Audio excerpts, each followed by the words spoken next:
Do you believe in jinns? The old people say that there are jinns in the world besides humans. We can't see or hear them. We can't touch them or smell them. Jinns are wholly hidden from humans, but they see and observe us clearly and can't even take possession of us. A knowledgeable person will tell you how to protect yourself from jinns. But my family unfortunately didn't know. Until now, we thought all this was just a fairy tale and almost paid for it with our lives. Now, I will tell you my story, and you will believe that jinns do exist.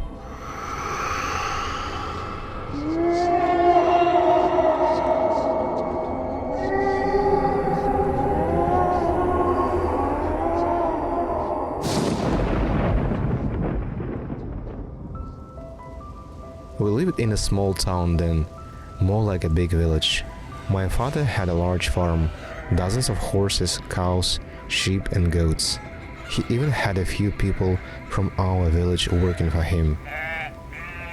Mother, on the other hand, was a housewife. After school, I spent a lot of time with my father on the farm. To tell you the truth, I liked animals from childhood.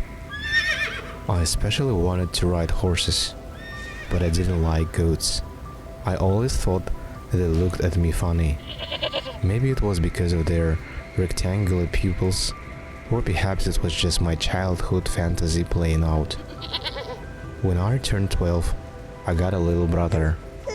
My father was overjoyed. Sometimes I even felt like I'd been forgotten about. As a teenager, it was a little hard for me to realize that I wasn't the only child in the family. That year, the lesson started in the second shift and ended late. So after school, I could no longer go to my father's farm. On one of those days, my classmate Ashad and I were coming home from school. Usually we walk the same way, but today we decided to take a different route. It was already getting dusk. We were walking, chatting about school and classmates, when suddenly we heard a strange rattle. "Did you hear that?" Ashad asked. "Yes, it sounded like someone was sick," I said, listening.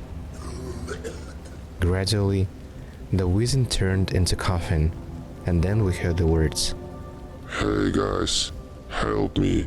Someone was saying to us in a hoarse voice. We couldn't understand the voice origin for a long time. The coughing was getting louder and louder. "He's talking from there," Ashad said, pointing to a small old house. I listened harder. The rattle was coming from the house's open window on the left side of the street. "I can't get up, guys. Come inside and give me some water," someone told us. It seemed very strange and suspicious to me. I started to persuade Ashad to get away from there, but he decided to check the house. "Let's go in. Maybe someone's really sick in there. If you are so afraid, take a stick," Ashad said. There was nothing to do. I couldn't leave my friend. I picked up a piece of iron pipe from the ground and hauled Ashad into the house. We carefully made our way into the corridor. It was dark and damp inside. The floor had long ago rotted away. The plaster on the walls had almost all fallen off, and the ceiling was covered with cobwebs. I knew at once that no one had lived here for a long time. A whizzing sound came from the far room. "I'm here, guys. Help me. Give me some water." The voice told us. I clutched the pipe tightly in my hand and followed Ashad. When we entered the room, a smell so horrible that our eyes began to sting and hit us in the nose. "How it stings in here!" Ashad shouted. It was very dark in the room, and we couldn't see anything. Then, Ashad took out his phone and switched on a torch.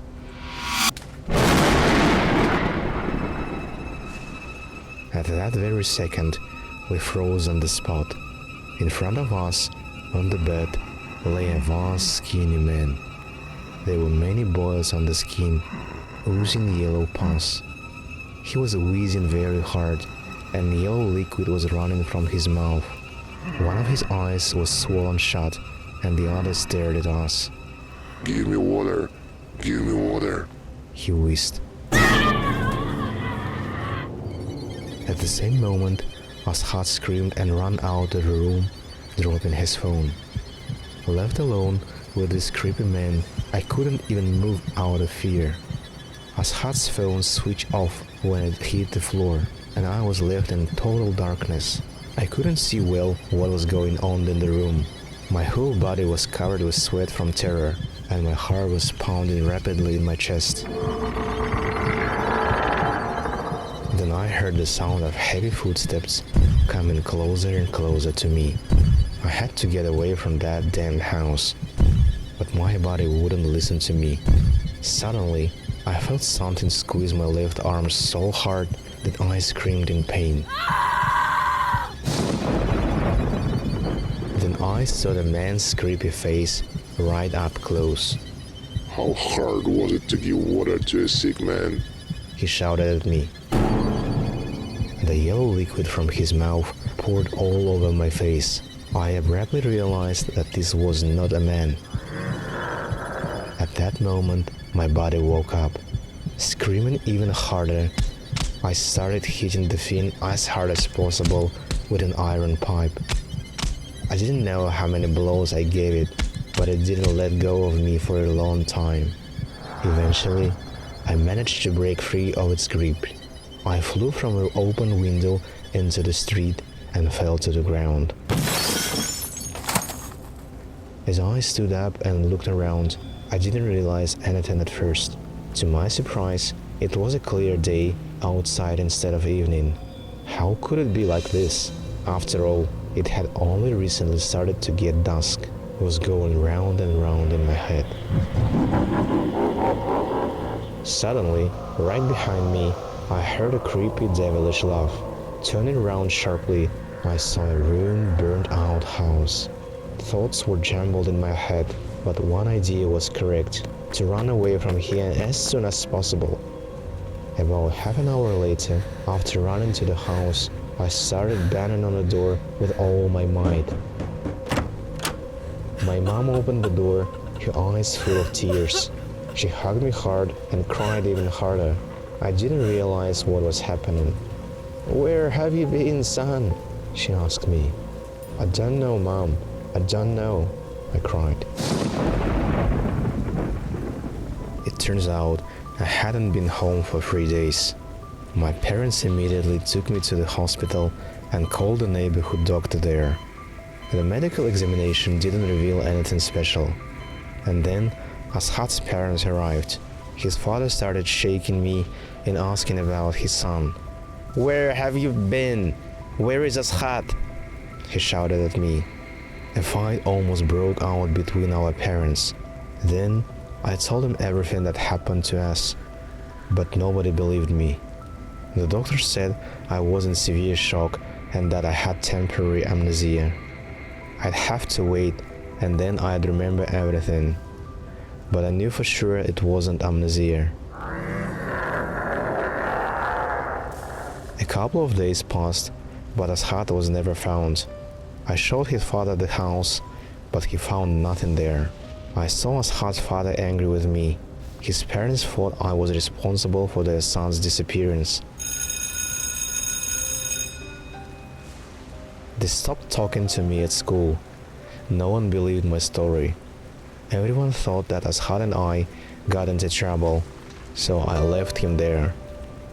I was very offended because he had left me. At night, I woke up to a phone call. Wiping my eyes, I looked at the phone. Ashat was calling me. I immediately jumped out of bed and picked up the phone. Hello, Ashat, where are you? Everyone is looking for you," I shouted. But no one answered me, and then I heard a terrible wheeze. Why did you come back and I didn't? Why did you leave me there? I'm still there. It was Ashat's voice. He was wheezing hard. My heart almost stopped with fear. I couldn't utter a single word. Ashat, meanwhile, kept talking. You beat a sick man with a pipe and left me here. You will burn in hell. Ashat wheezed. Unable to bear this nightmare, I threw the phone on the floor. It seemed that I was going mad. It was a long night, and I didn't fall asleep immediately. The broken phone remained on the floor. In the morning, I woke up to my parents talking loudly. When I went into the kitchen, my father and mother were arguing, and my little brother was sitting on the floor crying. It turned out that my father had a mass cattle death on the farm. He was very nervous about it, so the atmosphere at home was heated. I didn't want to go to school, so I asked my father to go with him to the farm. At first, he yelled at me, but then he gave up and agreed. When we got to the farm, I couldn't believe my eyes. There were only goats instead of dozens of horses, cows, and sheep. Overnight, my father's entire farm had been wiped out. The vets took tests from the cattle, but couldn't explain anything to us. I looked at dozens of dead carcasses and couldn't understand what had happened. Only the goats remained, which I now hated even more. Suddenly, one of them came up to me and started looking straight into my eyes. I had never seen that before. It was very strange. I tried to lash out it, but the goat didn't react in any way. "Get away from there! Stay away from them!" my father shouted at me. I immediately obeyed him, but I felt very offended. My father had never shouted at me before. At dinner, my father was not himself. My mother sat silently, feeding my younger brother. I ate in silence too. They don't know what it is. They said they are gonna start an anthrax protocol. They'll have to get rid of the goats too. "We are finished. We have nothing left," said my father, pouring vodka into his glass. He hadn't had a drink in over 10 years. 2 weeks have passed since Ashat disappeared. During that time, my life became a living hell. My father went on a bender, constantly beating my mother. Every day I heard shouting and swearing. Most of all, I felt sorry for my younger brother. He was always crying because of my parents shouting. I couldn't believe that our exemplary family had turned into this in such a short time. Things were even worse at school. I was constantly beaten up after school. My classmates said I was a coward for abandoning Ashat. I received calls from his number almost every night, but I was afraid to pick up the phone. Sometimes, I just skipped lessons and didn't go to school, but it wasn't easy at home either. So sometimes, I would walk around our small town. I would come home when it was getting dark, because my father was asleep by then. One day, I came home very late, but to my surprise, my father was still awake. It was dark in the room, and my drunken father was trying to light a fire in the cooker. He turned around and looked at me with great anger in his eyes. "Where are you going? Do you want to disappear like stupid friend?" he said to me with a snide smile. I looked into his eyes. Something was wrong with them. It was like they were burning with yellow fire. I didn't know if it was just the flames from the furnace reflecting in his eyes, but then I noticed a really scary thing. My father was sitting across from the cooker, casting no shadow. There were no other lights in the room. Everything was casting a shadow, but that wasn't. "I was just late for class. I'm gonna straight to bed," I stammered to my father. I quickly went into my room, undressed and got into bed.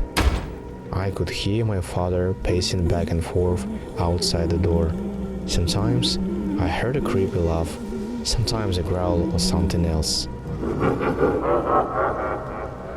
I was very scared.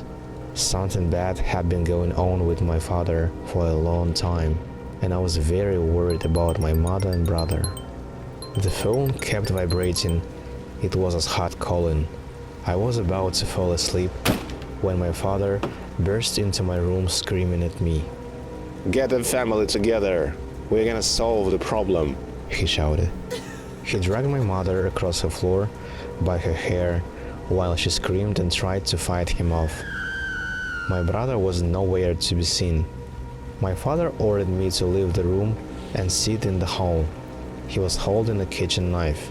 I was very much afraid and obediently did as he asked. Mother was crying and looked at me with mad eyes. Father held her by the hair and shouted, Where is that little one? They are the ones causing all the trouble. I'm gonna put them back where they came from. I'll have to rip your stomach open, wife. I realized that this was no longer my father. His eyes were burning with yellow flames, and his neck and arms had boils of yellow liquid. But the worst part was his pupils. They were just like a goat's, horizontal. My father kept shouting something in a language I didn't understand, but I realized he was looking for my brother. Then he started shouting at me. You bastard! You are the one who brought the disease. You'd better disappear like your stupid friend. He shouted at me. Okay, I'll find the little one later. I'll start with you. He clutched the big kitchen knife tightly in his hands and headed in my direction.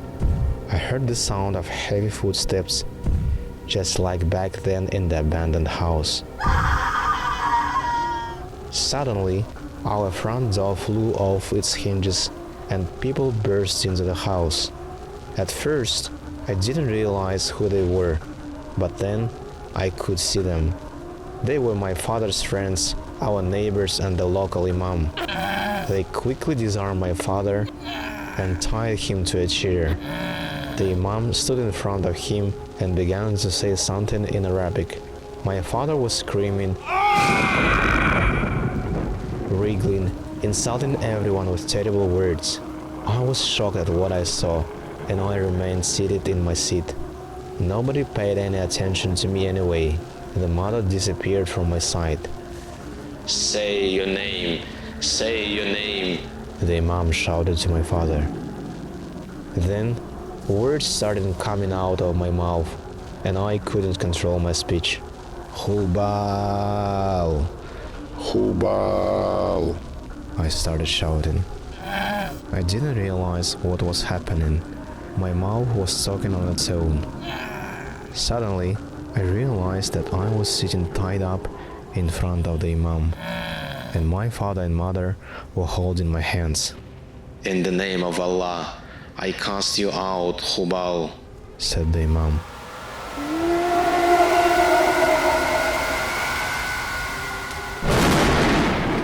At that moment, I lost consciousness.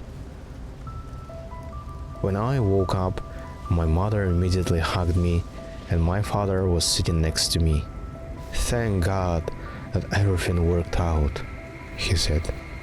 Later, I was told how it had happened. It turned out that Ashat hadn't disappeared anywhere. He tried to help my parents find the house, but they didn't succeed. It was as if the house had vanished and had never been there. After I came back on my own on the third day, I had very strange behavior. I was unemotional, skipping classes and walking alone around town. At my father's farm, there was no falling out, but I could stare at the goats for a long time when I went there. I never even went near the horses. Ashat said that I called him many times at night and threatened to kill him. Meanwhile, the doctors couldn't explain such behavior. So it was decided to turn to the local imam. He immediately realized that I was possessed when he saw that I wasn't casting shadows and my fiery eyes. The imam said that I was actually the one who was walking around the house with a knife and trying to kill my entire family.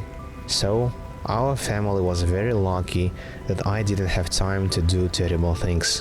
When a jinn gets possessed into a human, it shows him different hallucinations, as his whole life has turned into hell. When a person gives up and falls into despondency, the jinn takes complete control of his soul. It's easiest to do this with children, the imam said. I see. And who is Hubal? I asked him. One of the oldest and strongest jinns. Children shouldn't go out when it's dusk. He must have entered you just then in the house, said the imam.